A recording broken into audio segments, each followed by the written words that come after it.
sejahtera untuk kita semua. Perkenalkan, nama lengkap saya Maria Sofia Wea dengan nomor induk mahasiswa 211F10355, Prodi Pendidikan Luar Biasa, kelas A1 Universitas PGRI Argopuro Jember. Yang terhormat Bunda Sugihartati, SPD MPD, selaku dosen pembimbing mata kuliah Pendidikan Anak Disabilitas Masalah Sosial. Di sini saya akan menjelaskan tentang konsep pendidikan anak penyandang sosial. Menurut Hidayatin Iskarima, Sigit Adi Nugroho, dan Chandra Dewi, penyandang masalah kesejahteraan sosial atau PMKS merupakan masyarakat, keluarga, kelompok, atau seorang yang tidak bisa melakukan fungsi secara sosial dikarenakan terhadap suatu kesulitan secara rohani, jasmani, atau sosial.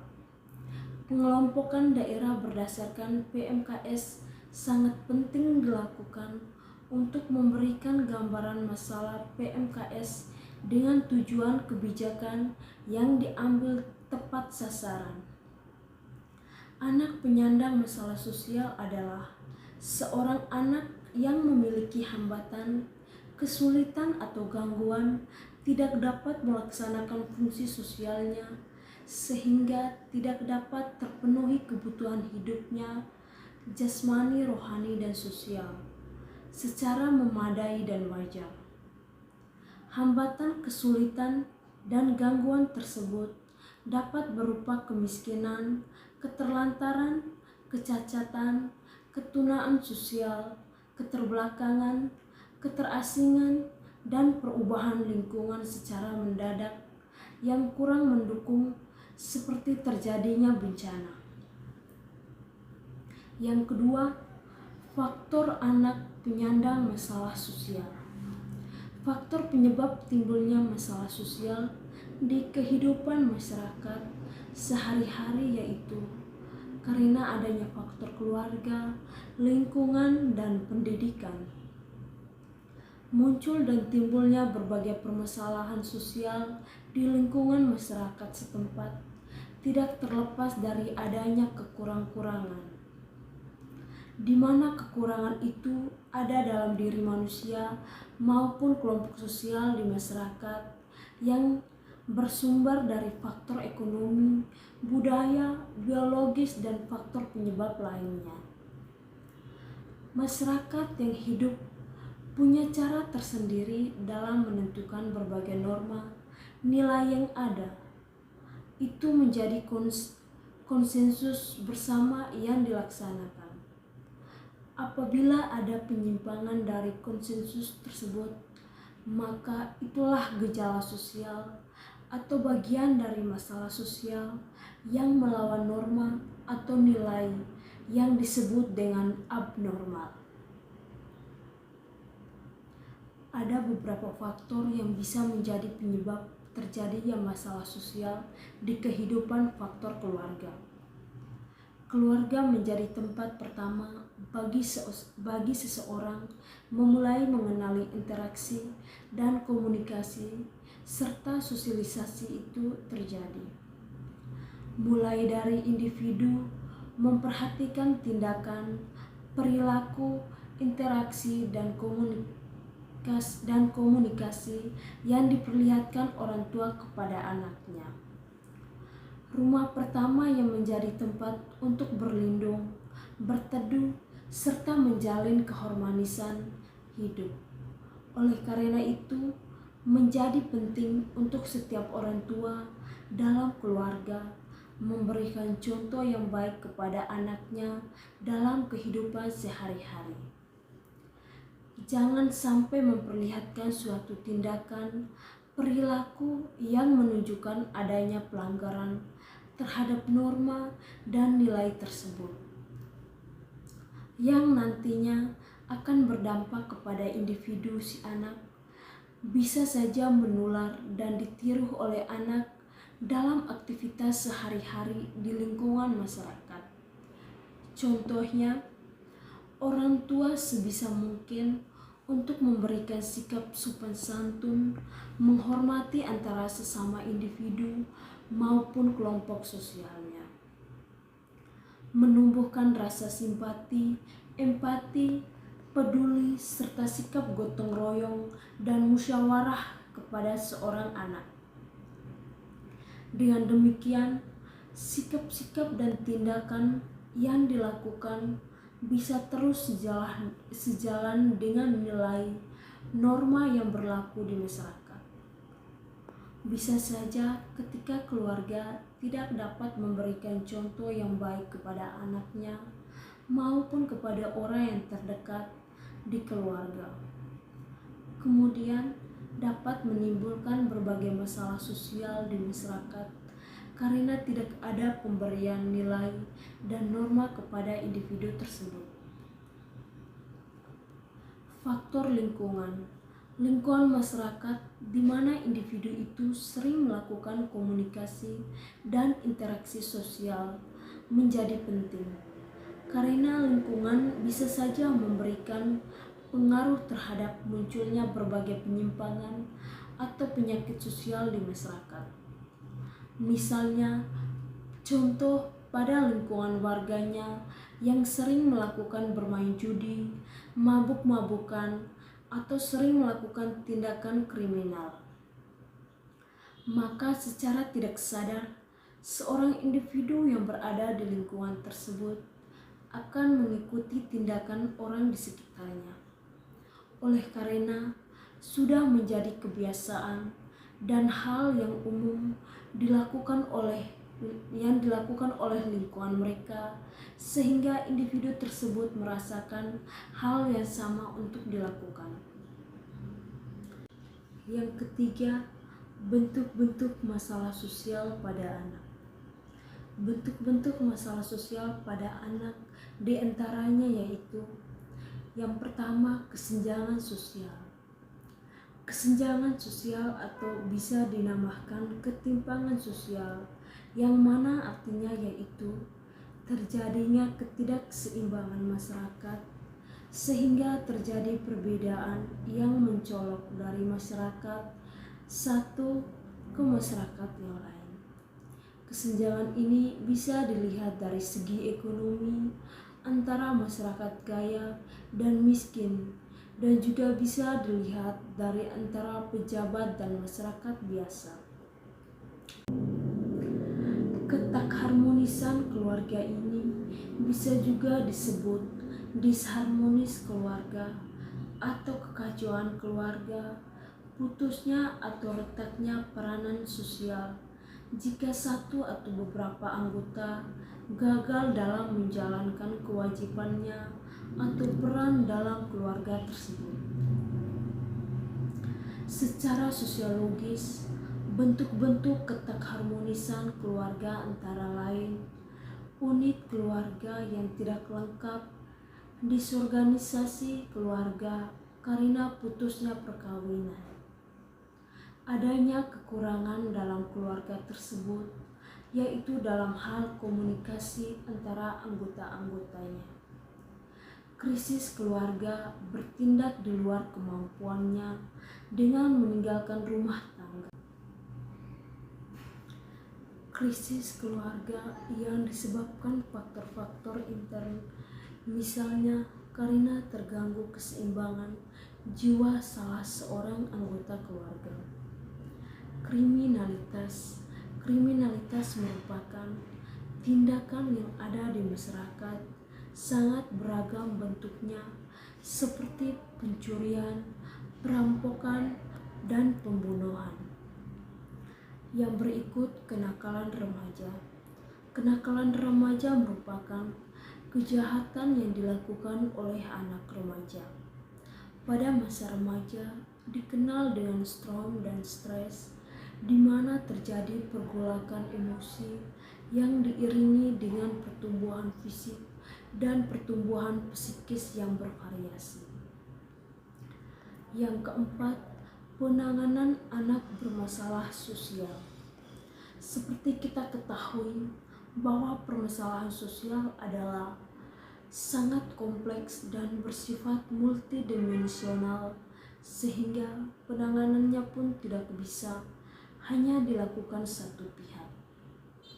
Harus ada sinergitas antar pemangku kepentingan di masyarakat. Kerjasama yang harmonis antara pemerintahan, masyarakat, dan kalangan swasta diharapkan mampu mengatasi permasalahan sosial yang ada di masyarakat, sehingga terwujudnya masyarakat yang sejahtera sebagaimana amanat Undang-Undang 1945. Mengembangkan program-program pembangunan yang pro anak, mengembalikan hak-hak anak, melindungi anak dari tindakan kekerasan dan kejahatan. Untuk mewujudkan strategi tersebut, maka upaya-upaya yang dapat dilaksanakan adalah melalui beberapa indikator. Indikator umum dalam setiap kegiatan pembangunan anggaran adalah menjadi salah satu indikator demi tercapainya tujuan pembangunan. Dalam pengelolaan sianya, maka evaluasi dan monitoring terhadap program pembangunan yang berspektif anak sangat dibutuhkan. Berikutnya adalah melakukan kerjasama dengan forum anak, misalnya LSM dan LSM baik yang resmi maupun yang tidak resmi, yang selama ini konsen terhadap permasalahan anak. Dengan demikian, diharapkan memperoleh masukan untuk perkembangan program pro anak sehingga bisa bersinergi dengan pembangunan daerah agar semua program bisa berjalan efektif dan tepat sasaran. Maka updating data terhadap kasus anak sangat dibutuhkan. Yang berikut pengertian akibat anak penyandang masalah sosial. Pengertian akibat anak penyandang masalah sosial adalah seorang atau keluarga yang karena suatu hambatan, kesulitan atau gangguan tidak dapat melaksanakan fungsi sosialnya, yang tidak dapat menjalin hubungan yang serasi dan kreatif dengan lingkungannya, sehingga tidak dapat kebutuhan hidup jasmani, rohani, dan sosial secara memadai dan wajar. Berikut beberapa jenis anak penyandang masalah sosial. Yang pertama, anak terlantar. Anak terlantar adalah seorang anak yang berusia 6 tahun sampai 18 tahun yang didakwa atau dijatuhi pidana karena melakukan tindakan pidana. Kriteria: A. Berasal dari keluarga fakir miskin. B. Anak yang dilalaikan oleh orang tuanya. Dan C. Anak yang tidak terpenuhi kebutuhan dasarnya. Kedua, anak penyandang disabilitas. Di Indonesia, individu berkebutuhan khusus kerap disebut dengan istilah penyandang disabilitas. Disabilitas menurut Kamus Besar Bahasa Indonesia diartikan sebagai keadaan seperti sakit atau cedera yang merusak atau membatasi kemampuan mental dan fisik seseorang. Namun, disabilitas juga merupakan kata serapan bahasa Inggris disability yang berarti ketidakmampuan seseorang untuk melakukan berbagai hal dengan cara yang biasa.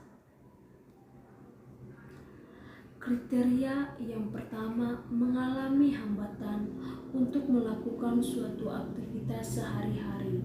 Yang kedua, mengalami hambatan dan bekerja sehari-hari. Dan yang terakhir, tidak mampu memecahkan masalah secara memadai. Yang ketiga, anak korban tindak kekerasan. Kekerasan terhadap anak adalah tindakan kekerasan secara fisik, seksual, penganiayaan emosional, atau pengabaian terhadap anak, bentuk-bentuk kekerasan lain, ataupun dengan membiarkan orang berada dalam situasi berbahaya sehingga menyebabkan fungsi sosialnya terganggu. Kriterianya yaitu yang pertama, mengalami perlakuan salah, yang kedua mengalami penelantaran, yang ketiga mengalami tindakan eksploitasi, dan yang terakhir mengalami perlakuan diskriminasi. Yang keempat, anak yang berhadapan dengan hukum. Anak berhadapan dengan hukum atau ABH mesti mendapat perlindungan khusus. Kepentingan terbaik bagi anak patut dihayati sebagai kepentingan terbaik baik kelangsungan hidup umat manusia. Anak yang berhadapan dengan hukum adalah orang yang telah berumur 12 tahun tetapi belum mencapai umur 18 tahun, meliputi anak yang disangka, didakwa atau dijatuhi pidana karena melakukan tindakan pidana. Kriterianya yaitu yang pertama disangka, yang kedua didakwa dan yang ketiga dijatuhi pidana. Yang kelima, anak yang memerlukan perlindungan khusus. Anak yang membutuhkan perlindungan khusus adalah anak dalam situasi darurat, anak yang berhadapan dengan hukum, anak dari kelompok minoritas dan terisolasi, dan anak tereksploitasi, mencakup eksploitasi ekonomi dan atau seksual anak yang diperdagangkan, anak yang menjadi korban penyalahgunaan narkotika, alkohol, dan nafsa. Kriterianya adalah yang pertama, berusia 6 tahun sampai dengan 18 tahun, yang kedua dalam situasi darurat dan berada di lingkungan yang buruk atau diskriminasi, yang ketiga korban perdagangan manusia, keempat korban kekerasan baik fisik dan atau mental dan seksual, yang kelima korban eksploitasi ekonomi dan seksual, dan yang terakhir menjadi korban penyalahgunaan narkotika, alkohol, psikotropika, dan zat adiktif lainnya atau nafsa. Yang keenam, anak korban narkotika, alkohol, dan psikotropika atau nafsa. Anak yang mengonsumsi, penggunaan secara melawan hukum, memiliki, penyimpan, menguasai narkotika, alkohol, psikotropika, dan zat adiktif lainnya. Anak yang dieksploitasi untuk memproduksi atau menjual narkotika, alkohol, psikotropika, dan zat adiktif lainnya. Yang ketujuh, anak jalanan. Anak jalanan menurut Unifej, anak jalanan yaitu berusia sekitar di bawah 18 tahun, bertempat tinggal di wilayah kosong yang tidak memadai, serta biasanya tidak ada pengawasan. Kriterianya adalah yang pertama, menghabiskan sebagian besar waktunya di perjalanan maupun di tempat-tempat umum, dan yang kedua mencari nafkah dan atau berkeliaran di jalanan maupun di tempat-tempat umum. Pengertian gepeng, pemulung atau anak pemulung, dan anak jalanan. A. Gepeng atau gelandangan pengemis. Kata gelandangan dan pengemis disingkat dengan kata gepeng. Masyarakat Indonesia secara umum sudah sangat akrab dengan singkatan gepeng tersebut, yang mana tidak hanya menjadi kosakata umum dalam percakapan sehari-hari dan topik pemberitaan media massa, tetapi juga sudah menjadi istilah dalam kebijakan pemerintah, merujuk pada sekelompok orang tertentu yang lazim ditemui di kota-kota besar, khususnya di kota Kudus. Kosakata lain yang juga sering digunakan untuk menyebutkan keberadaan gelandangan dan pengemis tersebut di masyarakat Indonesia adalah tunawisma. Menurut Peraturan Pemerintah Republik Indonesia Nomor 31 Tahun 1980 tentang penanggulangan gelandangan dan pengemis, gelandangan adalah orang-orang yang hidup dalam keadaan tidak sesuai dengan norma kehidupan yang layak dalam masyarakat setempat, serta tidak mempunyai tempat tinggal dan pekerjaan yang tetap di wilayah terutama dan hidup mengembara di tempat umum. Sedangkan pengemis adalah orang-orang yang mendapatkan penghasilan dengan meminta-minta di muka umum dengan berbagai cara dan alasan untuk mengharapkan belas kasihan dari orang lain. Mengemis ialah upaya meminta harta orang lain bukan untuk kemaslahatan agama, melainkan untuk kepentingan pribadi. B. Pemulung. Menurut bahasa, pemulung adalah bentuk aktivitas dalam mengumpulkan bahan-bahan bekas dari berbagai lokasi pembuangan sampah yang masih bisa dimanfaatkan untuk mengawali proses penyaluran ke tempat-tempat produksi atau daur ulang. Pemulung adalah orang yang mengambil kembali bahan-bahan yang didapat digunakan kembali yang dibuang oleh orang lain untuk dijual dan didaur ulang atau untuk konsumsi pribadi. Ada jutaan pemulung di seluruh dunia, terutama di negara berkembang, tetapi juga meningkat di negara pasca industri. Berbagai bentuk pemilihan sampah telah dipraktekkan sejak zaman kuno, tetapi tradisi pemilihan sampah modern berakar selama berindustrialisasi pada abad ke-19. Selama setengah abad terakhir, pemilahan sampah telah berkembang pesat di negara berkembang karena urbanisasi, kolonialisme racun, dan perdagangan sampah global.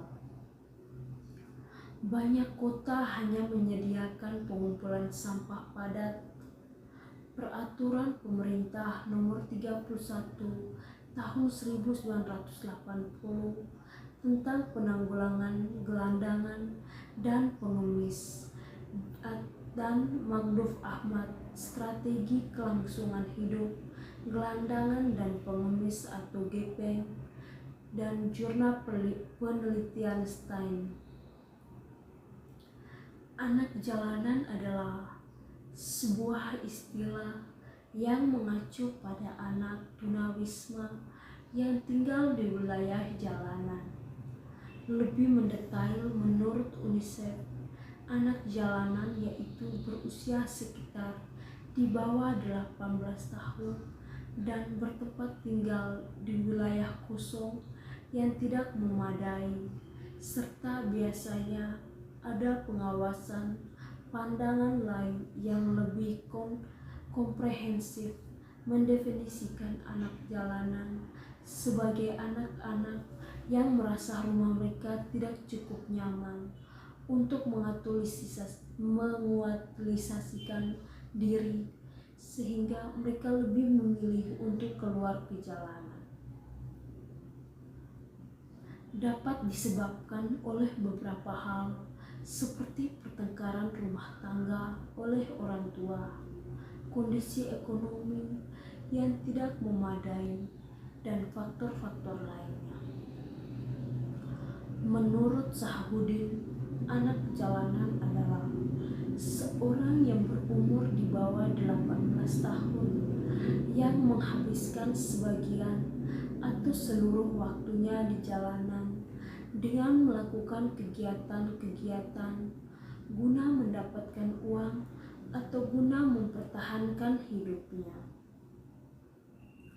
Kategori anak jalanan berdasarkan hubungannya dengan keluarga menurut Tata Sudrajat dalam Sahabudin 2004 dibagi menjadi 3 kelompok, yaitu yang pertama, children on the street adalah anak-anak yang mempunyai kegiatan ekonomi di jalanan yang masih memiliki hubungan dengan keluarga. Ada 2 kelompok anak dalam kategori ini, yaitu yang pertama, anak yang tinggal bersama orang tuanya dan senantiasa pulang setiap hari, dan yang kedua, anak-anak yang melakukan kegiatan ekonomi dan tinggal di jalanan namun masih mempertahankan hubungan dengan keluarga dengan cara pulang baik secara berkala ataupun dengan jadwal yang tidak rutin. Yang kedua, children of the street adalah anak-anak yang menghabiskan seluruh atau sebagian besar waktunya di jalan, yang tidak memiliki atau memutuskan hubungan dengan orang tua atau keluarganya lagi. Dan yang ketiga, children in the street atau children from the family of the street adalah anak-anak yang tidak menghabiskan seluruh waktunya di jalanan, yang berasal dari keluarga yang tidak hidup di jalanan. Yang kedua, faktor-faktor penyebab terjadinya gepeng, pemulung atau anak pemulung, dan anak jalanan. Faktor penyebab terjadinya gepeng, pemulung atau anak pemulung, dan anak jalanan terbagi menjadi 2 faktor, yaitu yang pertama, faktor internal. Faktor internal ini yang menyebabkan terjadinya anak jalanan diantaranya adalah yang pertama, sifat malas dan tidak mau bekerja. Yang kedua, adanya cacat-cacat yang bersifat biologis, psikologis, cacat keturunan yang bersifat biologis, yaitu kurang berfungsinya organ tubuh untuk memproduksi atau organ genital yang menimpa seseorang. Cacat fisiologis adalah kurang berfungsi mental dan tingkah laku seorang untuk bersosialisasi di masyarakat.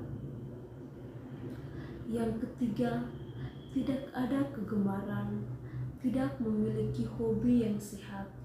Seorang anak yang tidak memiliki hobi yang sehat atau kegemaran yang positif untuk mengisi waktu luangnya, maka dengan mudah untuk melakukan tindakan negatif. Yang keempat, ketidakmampuan penyesuaian diri terhadap perubahan lingkungan yang baik dan kreatif. Ketidakmampuan penyesuaian diri atau adaptasi terhadap perubahan lingkungan yang baik dan kreatif menimbulkan tindakan amoral atau tindakan yang mengarah pada perubahan yang negatif. Yang kelima, impian kebebasan. Berbagai masalah yang dihadapi anak di dalam keluarga dapat menimbulkan pemberontakan di dalam dirinya dan berusaha mencari jalan keluar. Seorang anak merasa bosan dan tersiksa di rumah karena setiap hari menyaksikan kedua orang tua bertengkar dan tidak memperhatikan mereka. Pada akhirnya, dia memilih ke jalanan karena ia merasa memiliki kebebasan dan memiliki banyak kawan yang bisa menampung keluh kesahnya. Yang keenam, ingin memiliki uang sendiri. Berbeda dengan faktor dorongan dari orang tua, uang yang didapatkan anak biasanya digunakan untuk keperluan sendiri. Meskipun anak memberikan sebagian uangnya kepada orang tua mereka, ini lebih bersifat sukarela dan tidak memiliki dampak buruknya terhadap anak apabila tidak memberikan sebagian uangnya ke orang tua atau keluarganya. B. Faktor eksternal.